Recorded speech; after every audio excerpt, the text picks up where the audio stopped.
এরকম একটা অবৈধ রাষ্ট্র হারিয়ে গেলে কি অবস্থা হয় আপনি টের পাচ্ছেন না? মাথা এখনো ঠিক হয়নি। এই জন্য গতকাল কেউ বলেছে আমি পদত্যাগ করিনি। পদত্যাগ করিনি এই ভিডিও কি বানানো নাকি? রাষ্ট্রপতি নিজেই বলছে উনি আমার কাছে পদত্যাগ পত্র জমা দিয়ে গেছে, আর আপনি বলছেন করেননি। এত লোভ আপনার ক্ষমতার। বোঝা যাচ্ছে গরু হারালে মানুষের মাথা যেমন খারাপ হয়ে যায়, আপনারও মনে হয় খারাপ হয়ে গেছে। জালেমদের দোসর এখনো যারা এদেশে ছড়িয়ে ছিটিয়ে আছে তাদেরকে সাহস জোগাতে অনেকে বলছে চট করে ঢুকে পড়বো, আসেন।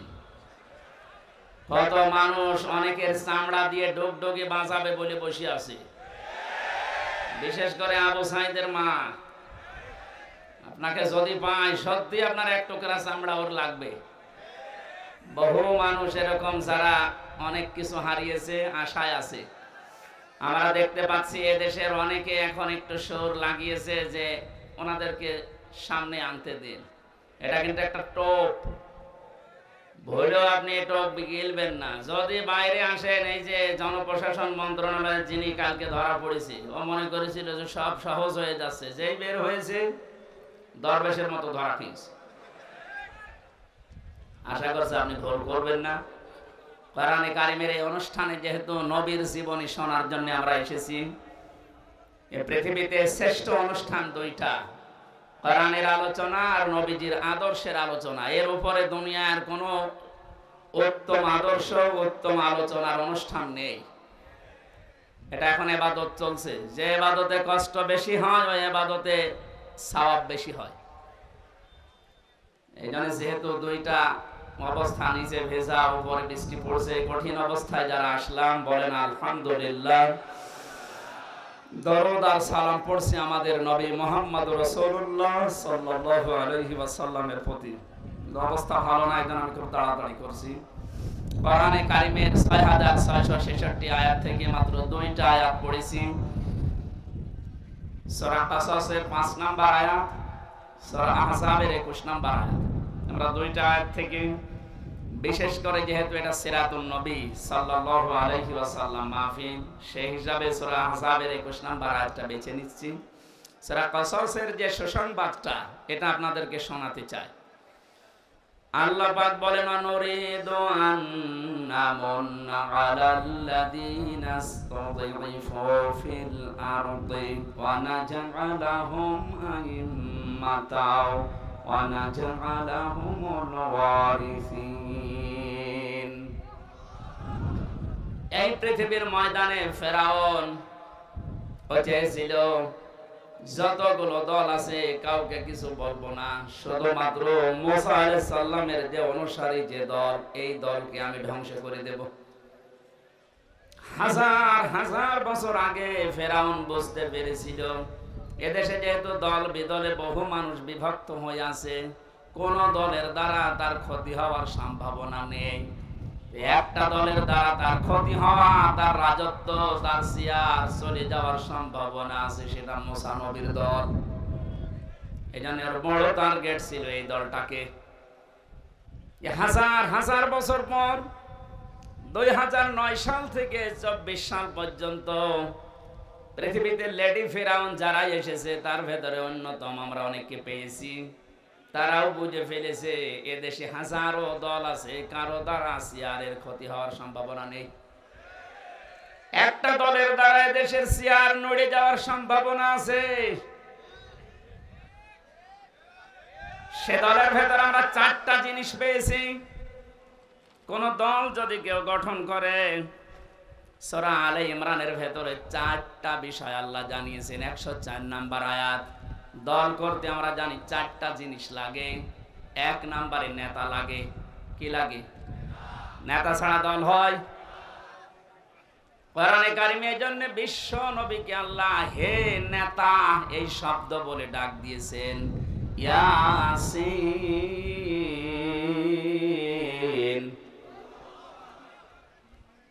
রাইসুল মুফাসসিরিন আব্দুল্লাহ ইবনে আব্বাস রাদিয়াল্লাহু তাআলা আনহু তাফসিরে কাবিরের ভেতরে বর্ণনা পেয়েছি আমি। ইয়া মানে হে, সিন মানে সাজ্জেদ। সিন শব্দের তিনি 5টা ব্যাখ্যা দিয়েছেন। রাইসুল মুফাসসিরিন নবীজির আপন চাচাতো ভাই আব্দুল্লাহ ইবনে আব্বাস তিনি বলেন সিন মানে সাইয়্যিদুল আলামিন, সিন মানে সাইয়্যিদুল বাশার, সিন মানে সাইয়্যিদুল কাওনাইন, সিন মানে সাইয়্যিদুল আম্বিয়া, সিন মানে সাইয়্যিদুল মুরসালিন। আলামিন দিলেন কেন?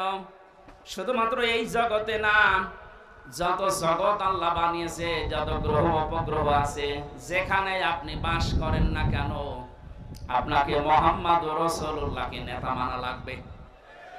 যে নেতা এই শব্দটা শুনলে অনেকে রাজনীতি মনে করে।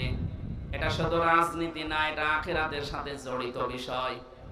কারণ মানুষকে মরণের পরে আল্লাহ যখন বিচারের জন্য ডাকবেন, তখন একা ডাকবেন না, ডাকবেন নেতা সহ। ইয়াউমা নাদউ কুল্লা উনাসিন বিইমামিহিম। সূরা বানী ইসরাঈলের ৭২ নম্বর আয়াতের প্রথম অংশে আছে, আল্লাহ পাক বলেন কিয়ামতে প্রতিটি মানুষকে আমি আল্লাহ আমার সামনে বিচার করার জন্য ডাকবো তার নেতার সাথে। ও বগুড়াবাসী, আগে নেতা, পেছনে কর্মী। আপনার বিবেকে কি বলে বলেন তো? আপনি এই পৃথিবীতে যে নেতার আদর্শ মানেন, যার পেছনে স্লোগান দেন, ওই লোকটা যদি সামনে থাকে, আপনি যদি পেছনে থাকেন, ওর যা সরাত সিরাত, ওর যা চরিত্র, আপনি তো সবই জানেন। আপনার কি মনে হচ্ছে আল্লাহ পাক যদি ওরে সামনে দেখে, আপনাকে পেছনে দেখে, আপনার যা ভালো আছে আছে, ওর যা অবস্থা আল্লাহ মাফ করবে বলে মনে হয়? ওরে দেখে তো আল্লাহ রাগ হয়ে যাবে। অনেকে মনে করে যে আমি তো নামাজ পড়ি, রোজা রাখি, আমার দাড়ি আছে, পাগড়ি আছে, জব্বা আছে, আমি নবীর মিলাদ পড়ি, হজ করি, আসলাম, আমার বউ পর্দায় থাকে, এরপর আল্লাহ জাহান্নামে দেবে। কেন দেবে একটু শোনেন। সূরা আরাফ ৮ নাম্বার পারার ২০ নাম্বার পৃষ্ঠার ৩ নাম্বার লাইনের ৮৩ নাম্বার আয়াতে আছে, ফানজাইনাহু ওয়া আহলাহু ইল্লা মারাতা কানাত মিনাল গাবিরিন। আল্লাহ পাক বলেন দুইজন ফেরেশতাকে আমি পাঠিয়ে দিলাম হযরত হুদ আলাইহিস সালামের জামানায়, দুইজনকে লূত আলাইহিস সালামের জামানায় আসরের সময় পাঠিয়ে বললাম আপনার উম্মতদেরকে নিয়ে আপনি এখান থেকে চলে যান। মাগরিবের সময় আল্লাহর গজব এখানে নাযিল হবে, সবাইকে নিয়ে যাবেন, কিন্তু ইল্লা মারাতা আপনার স্ত্রীকে নেবেন না। বগুড়াবাসী খুব খেয়াল করে মিলান। প্রশ্ন আসতে পারে আমাদের যে হুদ লূত নবীর স্ত্রীর চরিত্র খারাপ ছিল? না না, পৃথিবীর কোন নবীর স্ত্রীর চরিত্র খারাপ ছিল না। কারণ কোন হারাম রক্তের ভেতরে আল্লাহ নবীদের রক্ত প্রবেশ করান নাই। কারণ প্রতিটি নবী এই পৃথিবীতে নেতা ছিলেন। নেতাদের চরিত্র যদি খারাপ হয়ে যায়, পেছনে যারা আসবে ওদের চরিত্র আরো খারাপ হবে। এজন্য কোন নবীর রক্ত আল্লাহ হারাম রক্তের ভেতরে প্রবেশ করান নাই। অথচ পৃথিবীতে আমরা অনেককে দেখি বিশ্ব নেতা বলে দাবি করে, অথচ জন্মের ঠিক নেই। আপনারা আবার এই দেশে মনে করেন না, অনেক দেশে আছে। তাদের জীবনীগুলো পড়লে দেখা যায় বাবা এক ধর্মের, মা আর এক ধর্মের, তো জন্মের ঠিক থাকে কি করে? নেতা হওয়ার জন্য যে আদর্শগুলো 7টা পেয়েছি আমি আয়াতের তাফসিরে।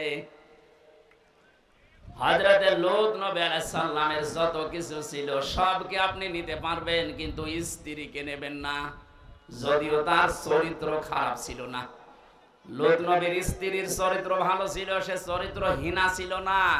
কিন্তু যখন আল্লাহ গজব দিলেন, তার স্ত্রীকে আল্লাহ ধ্বংস করে জাহান্নামে দিয়ে দিলেন।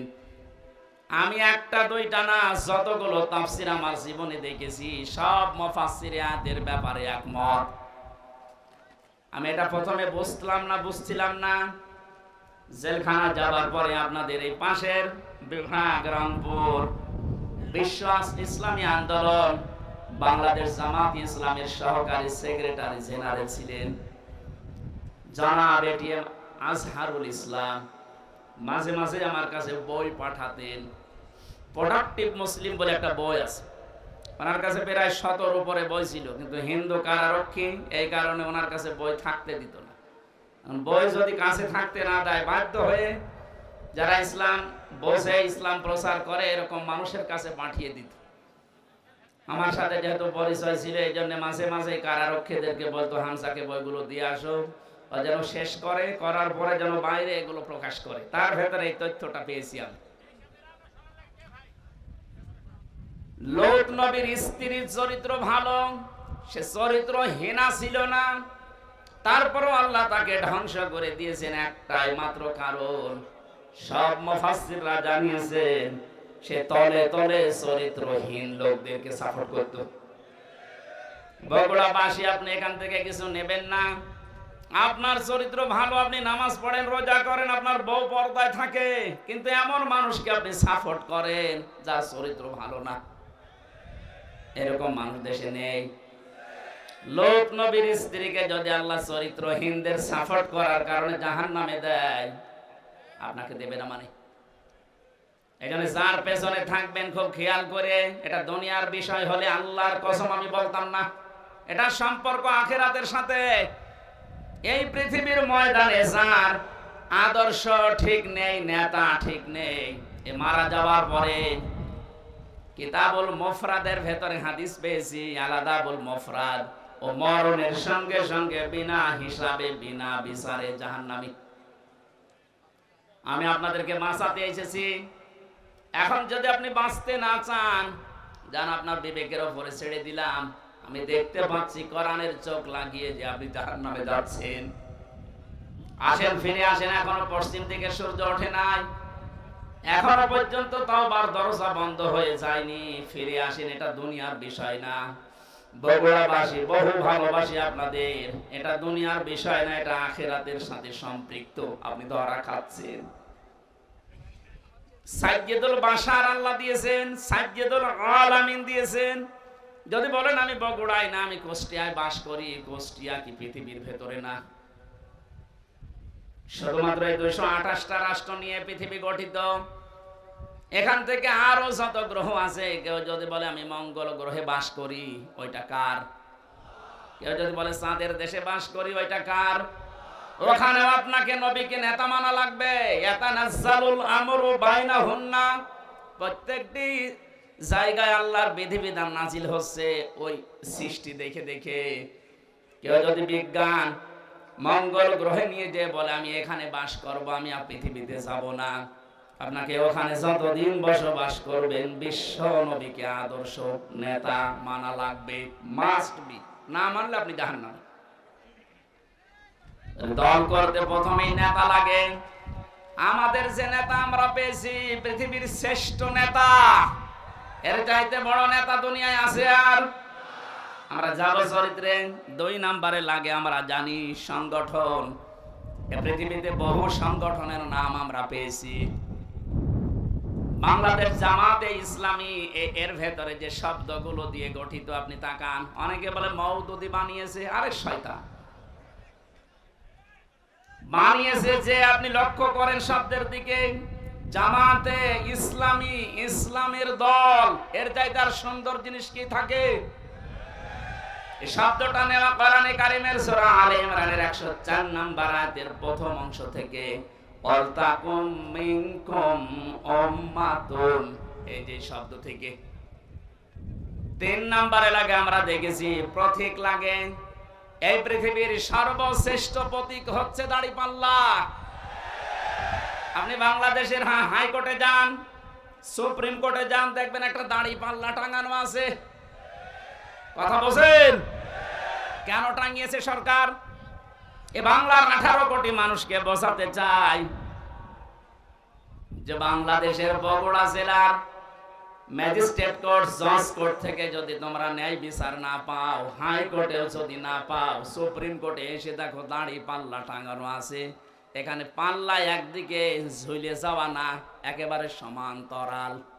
তার মানে সরকার বাংলার মানুষকে বোঝাতে চাচ্ছে যে এখানে আসলে ন্যায় বিচার পাওয়া যাবে। যে প্রতীক দিয়ে আমাদেরকে আপনি দেখাচ্ছেন যে এখানে ন্যায় বিচার কায়েম হয়, এই প্রতীকের মানুষগুলো যদি সত্যি সত্যি ওই জায়গায় যেতে পারে, ন্যায় বিচার কত প্রকার কি কি আপনি চোখে দেখতে পাবেন। বাংলাদেশ জামাত ইসলামীর কেন্দ্রীয় আমির আমার তো মনে হয় আমার চোখে দেখা, আমি জেলখানায় ওনার সাথে যতদিন ছিলাম আমি দেখেছি তার ঈমান, তার আমল, তার আখলাক, এমনকি তার যে তাওয়াক্কুল আল্লাহর উপরে, যে ইখলাস নিয়ে তিনি কাজ করেন, এটা জীবিত ওলি একজন। এই মানুষটা ঘোষণা দিয়েছে বাংলাদেশে অনেকেই মেয়েদেরকে বোঝাচ্ছে, জুসুর ভয় দেখায় যে ইসলাম যদি ক্ষমতায় যায় তোমাদেরকে ঘরবন্দি করে ফেলবে। মানে ঘোষণা দিয়েছে ইসলাম যদি সত্যিই বাংলার ক্ষমতায় যায়, মেয়েরা এমন কথা বলতে বাধ্য হবে যে কিয়ামত পর্যন্ত ইসলাম বাংলাদেশে থাক। আপনি একটু দিয়ে দেখেন না কেন? প্রতীক যখন টাঙানো দেখে বলছেন যে না এটা ন্যায় বিচারের প্রতীক, এ প্রতীক যদি সামনে আসে আপনি এ হাতের কাজ করবেন তো? বলেন, এটা তো রাজনীতি। হ্যাঁ, এটা যদি রাজনীতি মনে করেন এটাই রাজনীতি, এর বাইরে রাজনীতি করা জায়েজ নেই। কারণ এর বাইরে আপনি এই দাড়ি পাল্লার বাইরে যত রাজনীতি ৫৩ বছরে দেখলেন না, দাড়ি পাল্লার বাইরে আমরা যা দেখলাম, দেখতে পেয়েছি অধিকাংশ গুলো দুর্নীতিতে ভরা। গত কয়েকদিন আগে বাংলার এক নাস্তিক অধ্যাপক আনিসুর রহমান আল্লাহকে বিশ্বাস করে না, কিন্তু এই দেশের দাড়ি পাল্লাওয়ালা মানুষগুলোকে দেখে সে ঘোষণা দিয়েছে ৫টা বছর যদি এদের হাতে এ দেশের ক্ষমতা তুলে দেওয়া যায়, দেশ থেকে দুর্নীতি ঝাঁটিয়ে বিদায় করবে। নাস্তিক হয়ে বুঝলো, আর আপনি এখন উল্টাপাল্টা ধারণা করেন। ৪ নম্বরে লাগে আমরা দেখেছি শুধু অফিস একটা লাগে।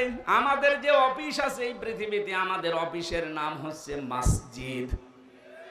আমাদের অফিসের নাম কি?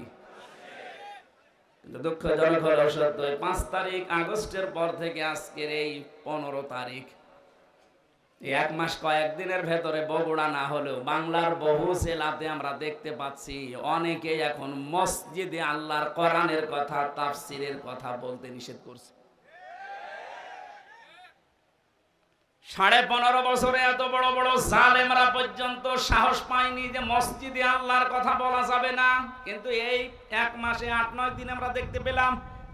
খুব দুঃখ লাগছে এদের আচরণ দেখে। কারা এরা আমরা জানি না। কোরআনে কারীম আপনাদের সম্পর্কে জানিয়েছে, ওমান আযলামু মিম্মান মানাআ মাসাজিদাল্লাহি আইয়ুযকারা ফিহা ইসমুহু ওয়া সাআ ফি খারাবিহা ইলা আখিরি আয়াত। সূরা বাকারা প্রথম নাম্বার ১২-১৭ নাম্বার পৃষ্ঠা ৪ নাম্বার লাইনের ১১৪ নাম্বার আয়াতের প্রথম অংশে আছে। তাফসিরে ফি জিলালিল কোরআনে মুফাসসির সাইয়্যিদ কুতুব রাহমাতুল্লাহ আলাইহি ব্যাখ্যা করতে গিয়ে লিখেছেন, আল্লাহ তাআলা বলেন এই পৃথিবীতে বড় জালেম যদি দেখতে চাও, আমি আল্লাহর দৃষ্টিতে সবচাইতে বড় জালেম ওই লোকটা, যে লোকটা আল্লাহর ঘর মসজিদে তার কথা, তার আলোচনা, তার কোরআনের কথা বলতে নিষেধ করে, বাধা দেয়। এখানে বড় জালেম আমরা দেখতে পাচ্ছি বিদায় নিয়েছে। কিন্তু এখন যারা আছেন এই জুলুমের নিজেকে জড়িয়ে আপনি বড় জালেমের খাতায় যাবেন না। আল্লাহর ঘর মসজিদ এই দেশে পৃথিবীতে আল্লাহর বান্দা যারা দাবি করে তাদের জন্য এটা অফিস। কথা বলেন। দল করলে যেমন অফিসে যাওয়া লাগে, আমরা এমন দল করি যে 5 বার আমাদের আল্লাহর অফিসে যাওয়াই লাগে, না গেলে আপনি আর ও দলে থাকতে পারবেন না। সুতরাং আমরা যেটা বোঝাতে চাচ্ছি, নেতা এই শব্দটা শুধু দুনিয়ার সাথে যদি আপনি মনে করেন যে দুনিয়ার বিষয় নেতৃত্ব না, এটা আখিরাতের সাথে সম্পৃক্ত। আল্লাহ নিজে ডাক দিয়েছেন নবীকে, হে নেতা। এই শব্দ দুনিয়া আর কাউকে আল্লাহ দেননি। সুতরাং আল্লাহর ঘোষণা দেওয়া নেতা দুনিয়ায় কয়জন বলেন? তাকে বাদ দিয়ে যদি অন্য কাউকে আপনি নেতা মানেন, আপনি লিখে নিতে পারেন আপনি জাহান্নামী। সেই মহান নেতার আদর্শ শোনার জন্য সিরাতুন নবী দিয়েছেন। দেখলাম মিলাদুন নবী পালন করার জন্য অনেকে মিছিল নিয়ে যাচ্ছে।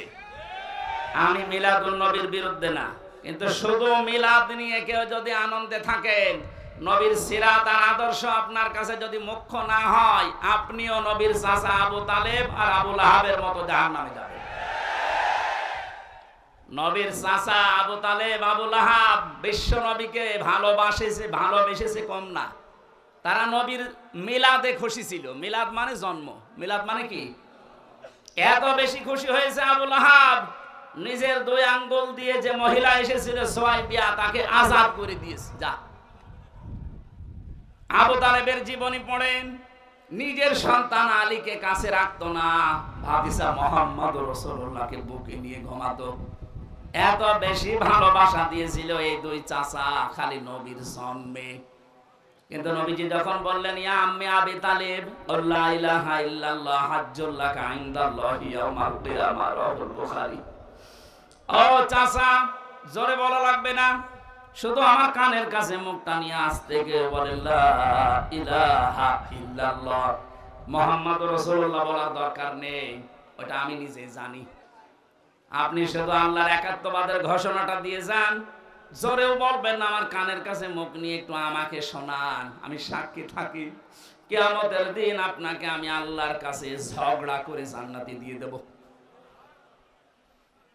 পাশে দাঁড়িয়েছিল আবু সেহেল আর আবু লাহাব। আবু সুফিয়ান ডাক দিয়ে বলে, নেতা পড়বা, এতদিন বাপ দাদার ধর্ম অনুসরণ করলে এখন ভাতিজারে নতুন ধর্ম অনুসরণ করে গ্রহণ করে কলঙ্কিত হবা।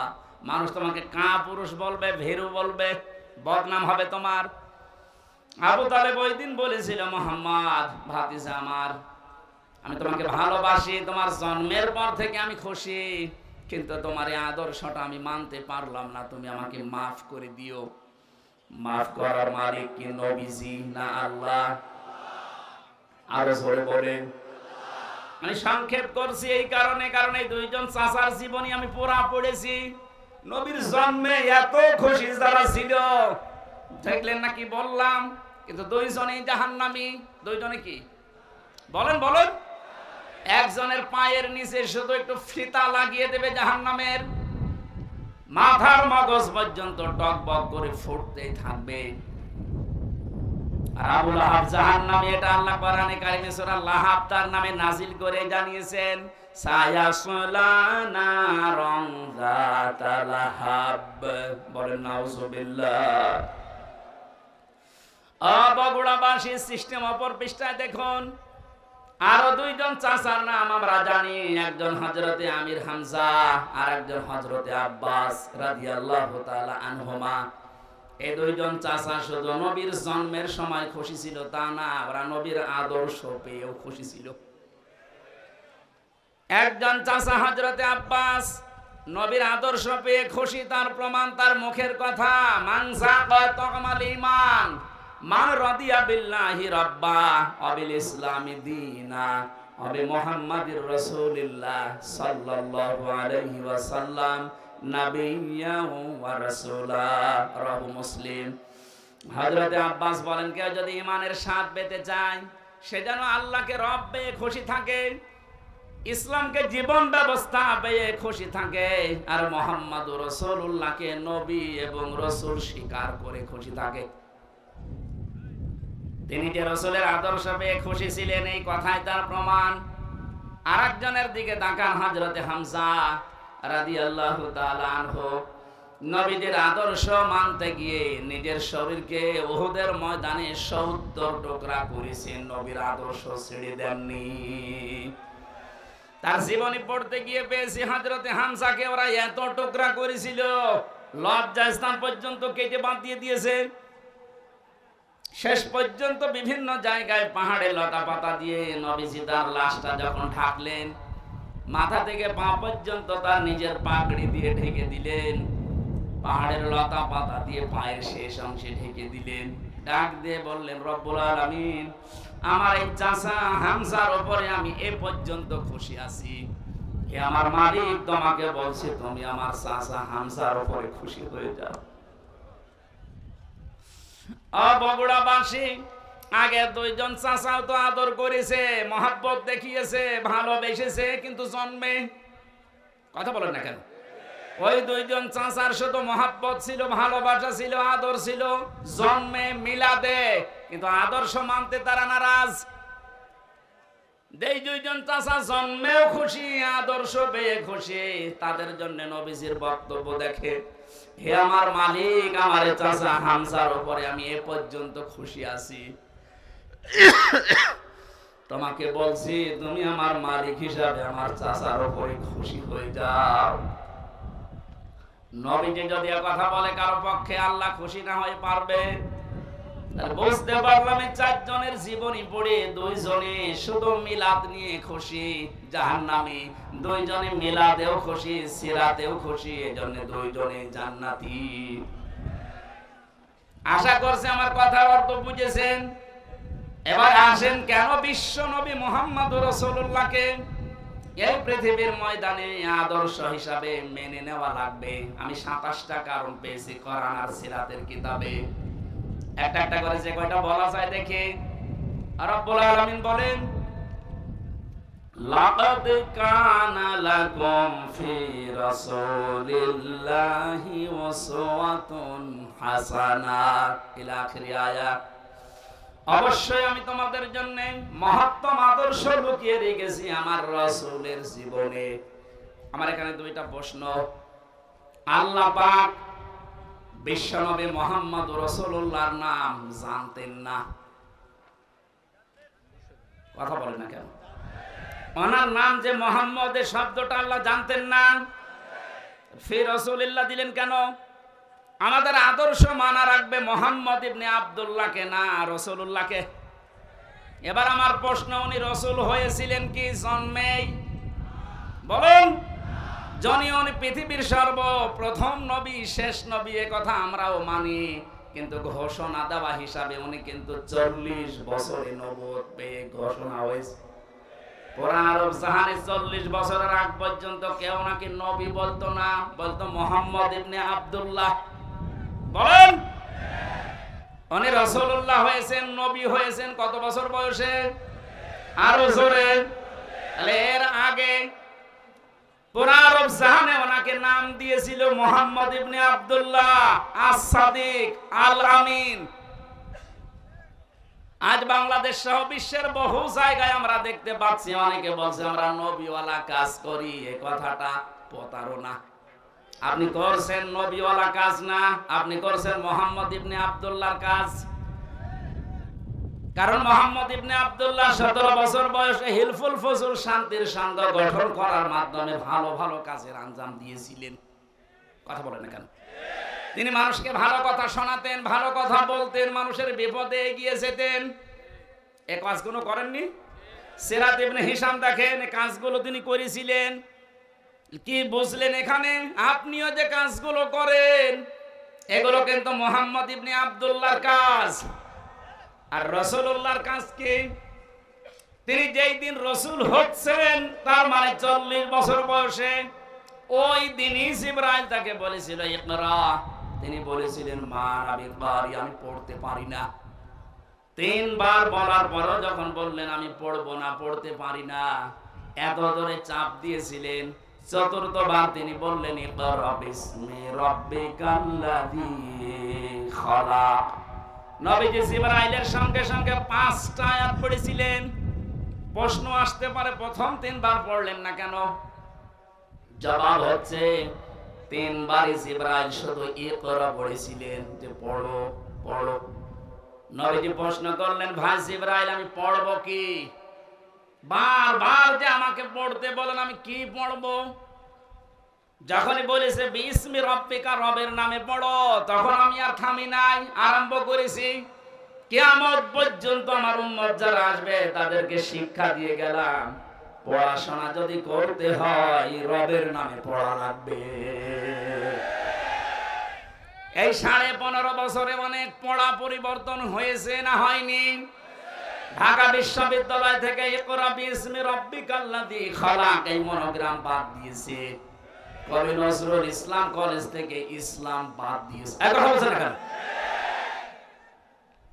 ইসলামী বিশ্ববিদ্যালয় কুষ্টিয়া রব্বি জিদনি ইলমা এইটাও বাদ দিয়েছে। যত জায়গায় যত কিছু বাদ হয়েছে এই 15.5 বছরে নবীর উম্মতেরা এখন যেহেতু দায়িত্ব পাচ্ছে, আহ্বান জানাবো এগুলো সব যেন ফিরিয়ে নিয়ে আসা হয়। কারণ রব ছাড়া আমরা পড়তে চাই না। রবের নাম বাদ দিয়ে যে পড়া হয় ওটা পড়া না। এক কথা বুঝতেছে? এখন প্রশ্ন আসতে পারে, তাহলে অন্যান্য দেশ এত উন্নতি করে, তারা কি রবের নামে পড়ে? উন্নতি হয়েছে কিন্তু অবনতিও আছে। আমি সিঙ্গাপুর, মালয়েশিয়া সহ কতগুলো দেশ ঘুরে আসলাম, ওদের যে চরিত্র আমি দেখে এসেছি। বাকি যে দেশগুলোর নাম বললাম না, ফ্রি সেক্সের দেশ, লেখাপড়া ওরা আমাদের চাইতে কম করে নাই। রাস্তার ধারে দাঁড়িয়ে মা বাবার সামনে জেনা করছে, এ কি মানুষ না কুত্তা? হ্যাঁ বলেন। রবের নামে যদি আপনি পড়াতে পারতেন, এখানে মা বাবা আর বড় ভাই যারা আছেন দায়িত্বে, আমি আপনাকে গ্যারান্টি দিচ্ছি 3টা বছর আপনি কোরআনের শিক্ষা যেখানে দেওয়া হয়, এই তালিমুল কোরআন অথবা যে ক্যাডেট মাদ্রাসা যাই বলেন, এখান থেকে 3টা বছর পড়িয়ে নেন। বাকি ওকে ডাক্তার বানাবেন, ইঞ্জিনিয়ার বানাবেন। জনাব শাহাবুদ্দিন সাহেব ওনার ছেলেকে বানিয়েছে ইঞ্জিনিয়ার, আর একটা ইবনে সিনা। এইরকম আপনি তুলে দেন, কোনো অসুবিধা নেই। 3টা বছর কোরআনের শিক্ষা দিয়ে দেন, 2টা গ্যারান্টি আপনাকে আমি দিলাম, জীবনে এই ছেলে কোনোদিন নেশা করবে না। যদি শয়তানের ধাক্কায় পড়ে কোনোদিন করেও, ও ফিরে আসবে, কারণ ওই নূর আছে ভেতরে। 2 নম্বরে জীবনেও কোনোদিন আপনাকে বৃদ্ধাশ্রমে দেবে না। আশা করছি আপনি কাজে লাগাবেন। নবী মুহাম্মদুর রাসূলুল্লাহ বললেন, জিবরাইল পড়তে বললে কি পড়বো? সেই বলেছে রবের নামে, উনি পড়া আরম্ভ করেছেন। আজকে আমাদের এই দেশে সুর হবে সিরাতুন নবীর আসল, যে আমরা রব ছাড়া অন্যের নামে পড়তে চাই না। অনেকে বাবার নামে পড়া আরম্ভ করেছিল। কিসের বাবা?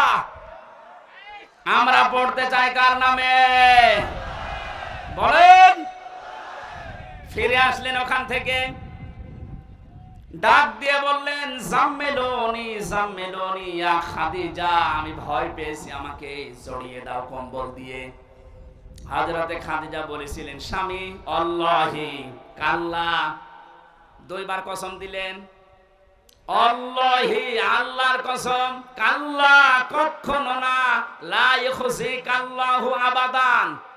এতটুকু শব্দের ভেতরে খাদিজা 3 বার আল্লাহর নাম বলেছেন, অথচ তিনি তখনও মুসলমান হননি। একটা অমুসলিম কসম দেওয়ার সময় একটা বাক্যে 3 বার আল্লাহর নামের ঘোষণা দেয়, আর দেশে হাজারো মুসলমান আমরা দেখি কসম দেওয়ার সময় কসম দিয়েছে বাবার নামে। তাও জীবিত বাবা হলে হয়, কবে মরে গেছে সে বাবার নামে। এখান থেকে একটা মাসলা বের হয়, কসম দেওয়ার জন্য আল্লাহ বাদে কারো নামে কসম দেওয়া জায়েজ নেই, হারাম। সুতরাং আল্লাহ বাদে কারো নামে আর কসম দেবেন বলেন? বিশ্বনবী এসে 5টা কথা শুনলেন খাদিজার কাছে। প্রথম নাম্বারে বলেছিলেন, স্বামী আমার ভয় পাবেন না, আল্লাহ কখনো আপনাকে অপমান অপদস্থ ভয় দেখাতে পারে না, কারণ আপনি আত্মীয়তার সম্পর্ক ঠিক রাখেন। ও বাংলার মুসলমানেরা, যারা রক্তের সম্পর্কগুলো ঠিক রাখে, আত্মীয়তার সম্পর্কগুলো জুড়ে রাখে, তাদেরকে আল্লাহ পাক নির্ভয় করে দেয়। পৃথিবীর কেউ তাদেরকে ভয় দেখাতে পারে না। আর আমরা দেখি এগুলো যারা ঠিক রাখে না, তাদের মনের ভেতরে হাজারো অজানা ভয়। জেলে যাওয়ার আগে একবার মাহফিল থেকে আসার সময় এক পুলিশ গাড়ি থামিয়ে আমার বলছে, হুজুর বুকে ফু দিয়ে দেন। কেন? দায়িত্ব পালন করতে গিয়ে দেখি হঠাৎ তাল গাছের ভেতরে কি যেন নড়ে উঠল, আমি ভয় পেয়েছি। তুই তো ভয় পাবি, কারণ মানুষকে ঠেকায় আর মানুষের অধিকার নষ্ট করে, হক নষ্ট করে, উল্টা পাল্টা টাকা কামাই করে। যারা মানুষের অধিকার নষ্ট করে না, হক নষ্ট করে না, রক্তের সম্পর্ক ঠিক রাখে, তাদের ভেতর থেকে আল্লাহ ওয়াসানা ভয়গুলো দূর করে দেয়। মেয়েরা যারা এসেছেন, সম্মানিত মা বোনেরা, হাদিস বলছে, কোন মেয়ে লোক যদি চায় যে আমার স্বামী বেশি দিন বেঁচে থাক, আমার স্বামীর হায়াত বেড়ে যাক, তার সম্পদ বেড়ে যাক, তার সম্মান বেড়ে যাক, সে যেন স্বামীকে বারবার তাকিদ দেয়, স্বামী তুমি যা করো করো, কিন্তু সম্পর্কগুলো ঠিক রাখো। তোমার মায়ের সাথে, বাবার সাথে, বোনের সাথে, ভাইয়ের সাথে, ফুফুর সাথে, চাচার সাথে, আমারগুলো যদি নাও করো, অন্তত এইগুলোর সম্পর্ক ঠিক রাখো। কিন্তু 100টার 98টা পরিবারে আজ বাংলাদেশে বোর কারণে আমরা এই রক্তের সম্পর্কগুলো ঠিক রাখতে পারি না। কারা কারা পারছেন না হাত তোলেন তো। এক যুগ। আমার মনে হয় এই ওয়াজ করা ঠিক হইল না। ঠিক আছে, বাকিগুলো আমরা তো অন্তত ভালো আছি, আমাদের পরিবারের সমস্যা নেই আলহামদুলিল্লাহ। বগুড়ার মা বোনেরা আমাদেরকে ধন্যবাদ। এই একটা লোক একটু সমস্যা আছে, ওরে বের করে দিন। না, আমি শুধু হাসির জন্য বলি না, আমি কিন্তু বাস্তব বলছি। হাজারো পরিবারে আজ স্ত্রীর কারণে নিজের মা বাবার সাথে আমরা সম্পর্ক নষ্ট করে ফেলি। আমার বোনের সাথে সম্পর্ক আমার রক্তের, কিসের বলেন? এখন যে জল্লাদ আছে কেন্দ্রীয় কারাগারে, এর নাম হচ্ছে ইলিয়াস। এই লোকটা ফাঁসি হয়েছে বউ মারার কারণে, বউ হত্যা করেছে, এই কারণে ফাঁসি, এখনো যাবজ্জীবতে আছে। এখন 22 বছর জেল খাটা লাগবে, এখন ফাঁসি দেয় মানুষকে। ও একদিন এসে বলছিল, হামজা ভাই আমার জীবনের এই কাহিনী। 17 বছর ছিল সৌদি আরবে, বিয়ে করার পর 35 না 36 বছর বয়সে বিয়ে করেছে। কয়েক বছর যেতেই বর সাথে আর মার সাথে কোনো মিল নেই। আমি আমার বোনকে কিছু দিলেই বউ মন খারাপ করে, মাকে কিছু দিলেই মন খারাপ করে। শেষ পর্যন্ত কি করবো, ওরে আমি একটু সতর্ক করার জন্য একটা থাপ্পড় দিয়েছিলাম, এক থাপ্পড়েও ছাতা মরে গেছে।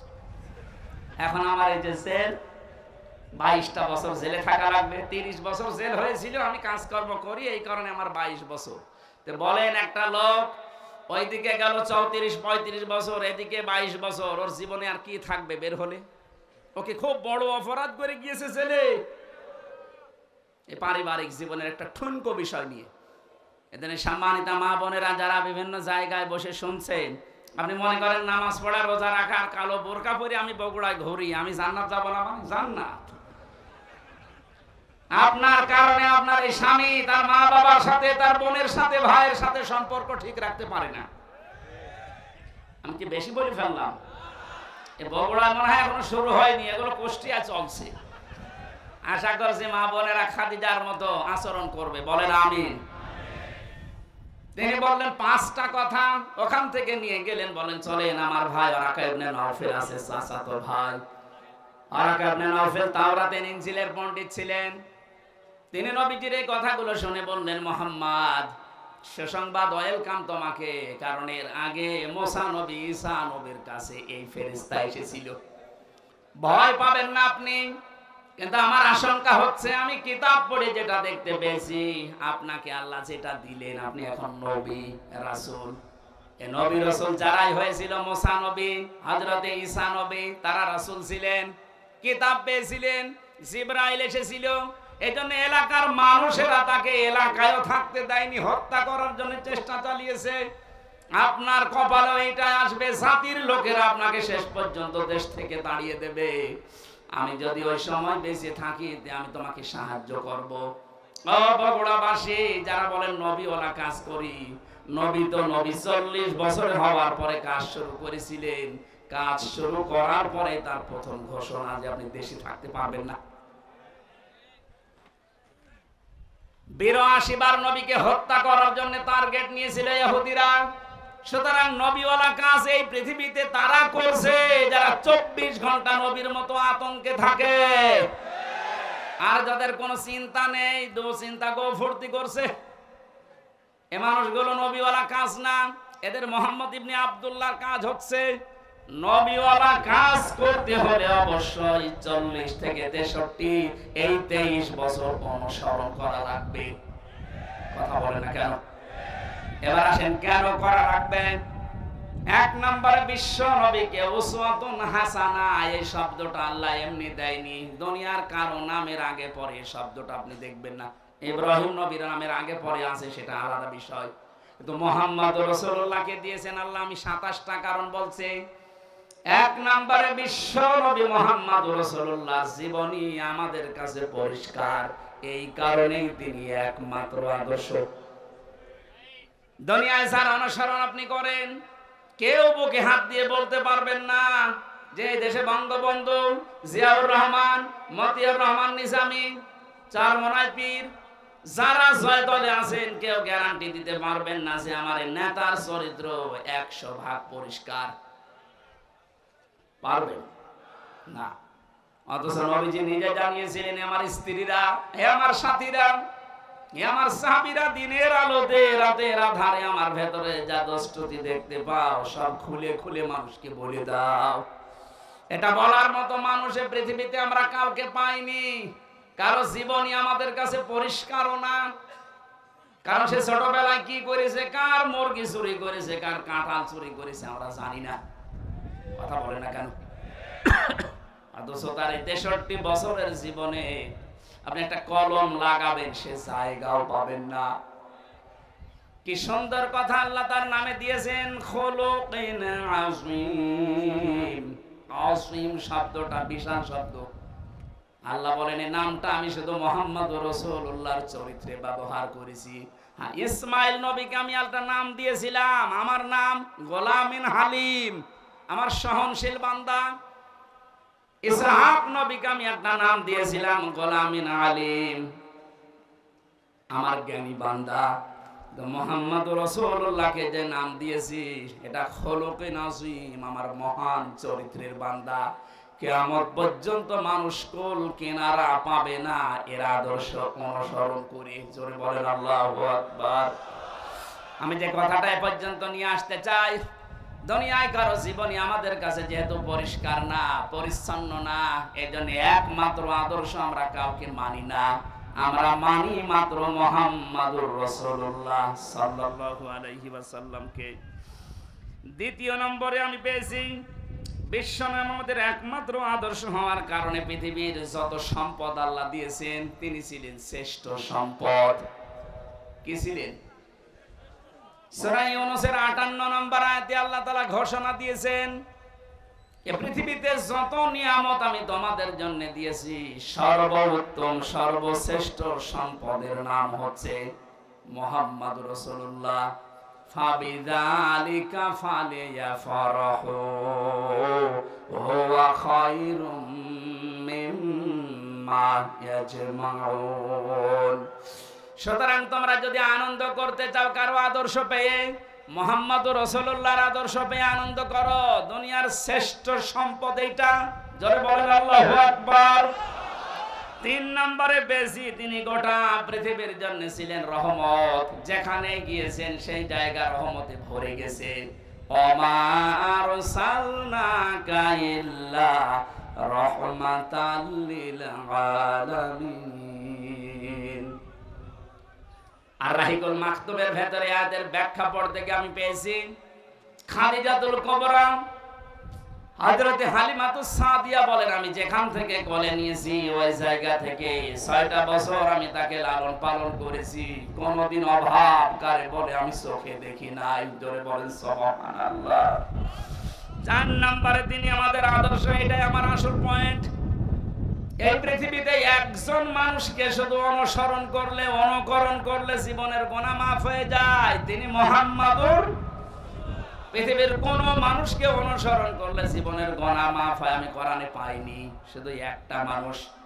কুল ইন কুনতুম তুহিব্বুনাল্লাহা ফাত্তাবিউনি ইউহিব্বুকুমুল্লাহ ওয়া ইয়াগফির লাকুম যুনুবাকুম আল্লাহু গফুরুর রহিম।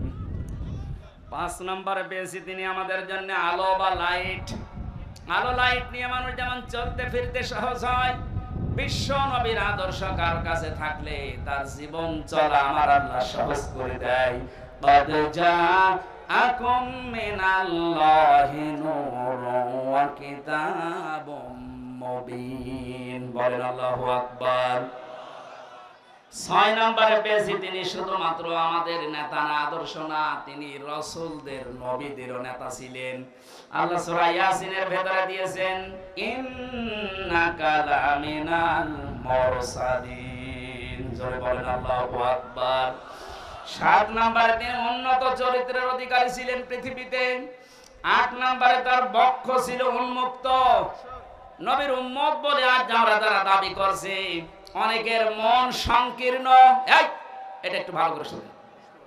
আল্লাহ বলেন আলাম নাশরাহ লাকা সাদরাক, হে নবী আপনার সিনাকে আমি উন্মুক্ত করে দেইনি, আপনার বুক কি প্রসারিত করি নাই? বাংলাদেশের এখন যে অবস্থা, এখন এই আয়াতটা মেনে নেওয়া আমাদের 100 ভাগ দরকার। আজ আমাদের অনেকের মন সংকীর্ণ, ন্যারো মাইন্ডের আমরা না। বুক উন্মুক্ত করা লাগবে, প্রশস্ত করা লাগবে বুককে মুহাম্মদুর রাসূলুল্লাহর মতো। এই কথা বলেন না কেন? এত বড় বড় অপরাধীকে যদি আল্লাহর নবী মাফ করে নিজের বুকের কাছে নিতে পারেন, যেটার আদর্শ ডাক্তার শফিকুর রহমান দেখাচ্ছে, তার মতো অত্যাচারিত নির্যাতনের শিকার তো আপনি হননি। তার ছেলে এখনো ছেলে, তার স্ত্রী অসুস্থ, তারপরে কঠিন পরিস্থিতিতে যদি তিনি উদার হয়ে সব ক্ষমা করে দিতে পারেন। আমাদের ছোটখাটো ভাইরা অনেকে ভুল করেছিল 15 বছরে, অনেক মানুষ তাদেরকে উল্টা পাল্টা নামে ডাকছে। আমার বিশ্ববিদ্যালয়ের বড় ভাই, এই নাটোরের সন্তান মাওলানা আব্দুল বারী রশিদি, আপনাদের বগুড়াতে এখন থাকে। ওনার জীবন চরিত্র নিয়ে অনেকে আমার কাছে মেসেজ পাঠায় যে উনি বাতিলের সাথে হাত মিলিয়ে এই কাজ করেছিল। আরে ভাই, বাস্তবতা, স্থান, কাল, পাত্র ভেদে কাজ করা লাগে। আমাদেরকে যারা দায়িত্ব দিয়েছিল জেলখানার ভেতরে, ওরা মানুষ নামে জানোয়ার ছিল। আমরাও যদি ওই আচরণ ওই সময় করতাম তো দুনিয়ায় আর বের হতে পারতাম না, ওখানে মরা লাশ হয়ে বের হতাম। এদেশে বহু জায়গা এরকম ছিল যেখানে স্থান, কাল, পাত্র ভেদে বাস্তবতার নিরিখে মেশা লেগেছিল। বাড়ি ভাই যদি ভুল করেও থাকে, উনি আল্লাহর কাছে জবাব দেবে। ওনাকে বুকে টানতে আপনার এত উল্টা পাল্টা ফতোয়া আসে কোত্থেকে? উনি বিশ্ববিদ্যালয়ের সাংস্কৃতিক সম্পাদক ছিলেন ইসলামী ছাত্র শিবিরের। ওই পর্যায়ে না গেলে ওনার এমনি চেহারা দেখে দিয়েছিল। মানুষের মনের খবর যেহেতু আল্লাহ জানে, কি উদ্দেশ্যে কি করেছিল সেটা আল্লাহ জানে। অনেকটা মোনাজাত করেছিল, ওইটা নিয়ে আপনি ফতোয়াবাজি করেন, আপনার জীবনে ভুল নেই। এই জন্য কোন মানুষের ভেতরের অবস্থা যেহেতু জানেন না, উপরে কিছু দেখে আন্দাজে ধারণা করলে আপনার কবিরা গুনাহ হবে। আমি আশা করছি আপনার বুক হবে উন্মুক্ত। আপনি রাসূলকে সিরাত শুনতে এসে তার আদর্শ মানার জন্য বসে আছেন, আর আপনার মন এখনো পর্যন্ত ন্যারো মাইন্ডের হয়ে বসে আছে। এখন যে অবস্থা চলছে, আমরা যদি সব একটা একটা করে মাইনাস করে দিই, এই যে 14 ভাগ মানুষ এই দেশে এখনো জালেম আছে, জালেমের উত্তর শুনি। কালকে আন্তর্জাতিক রিপোর্ট পেয়েছি একটা, এদেশের 28 জন মানুষ, 100 জনের 28 জন জাতীয়তাবাদী দল বিএনপি, যেটা নাম শুনি আমরা, এনাদেরকে সাপোর্ট করছে। জালেম যারা বিদায় নিয়েছে তাদেরকে 100 জনের 14 জন এখনো এই দেশে সাপোর্টার আছে। 100 জনের 58 জন ইসলামপন্থী মানুষ এই দেশে অলরেডি এখন তৈরি হয়ে গেছে। 1 মাস 8 দিনের যে অবস্থা দেখতে পাচ্ছি, আমার তো মনে হচ্ছে এই অবস্থা যদি চলতে থাকে 58 না 70 ভাগ হতে আর বেশি দিন দেরি হবে না ইনশাআল্লাহ। 53টা বছর বাবা চালিয়েছিল, চাচা চালিয়েছে, স্বামী চালিয়েছে, বুবু চালিয়েছে, ভাবিও চালিয়েছে। শুধুমাত্র কোরআন দিয়ে দেশ চললে কেমন দেখা যায় এটা বাকি আছে। এটা এবার দেখার সময় এসেছে। এটা দেখতে চান না যে এটা দিয়ে বাংলাদেশ চলুক? কারা চান দেখেন? লিল্লাহি তাকবীর।